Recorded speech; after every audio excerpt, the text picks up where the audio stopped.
عام آپ سنتے ہیں کہ اسم نکرہ وہ ہے جو عام چیز عام جگہ عام شخص کو کہتے ہیں، اور معرفہ جو خاص جگہ خاص چیز خاص شخص کو کہتے ہیں. لیکن اصل میں ہے کیا؟ نکرہ اوورآل تمام چیزوں کو کہتے ہیں. مثلا آپ کہتے ہیں انسان، یہ نکرہ ہے. دریا، یہ نکرہ ہے. تو آپ چلتے ہیں، دریا نکرہ ہے، لیکن اس میں سے ایک دریا کو ہم نے چن لیا ہے، ہم نے چن لیا ہے، جیسے دریائے سندھ. تو یہ کیا ہو جائے گا؟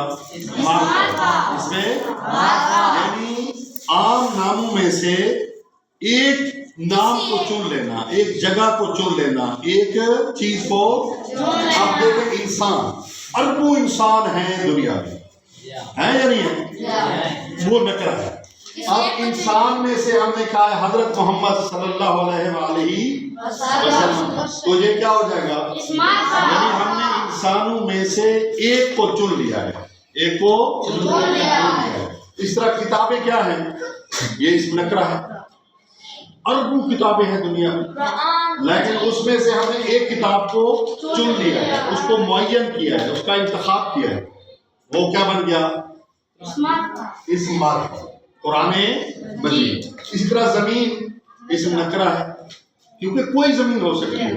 لیکن جب ہم کہیں گے پاکستان کی زمین، تو یہ کیا ہو جائے گا؟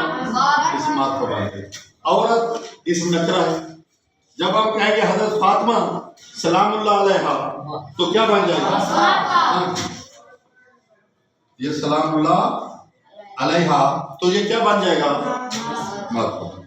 تو یہ آپ اس کو یاد رکھیں اور اس کو یاد کریں.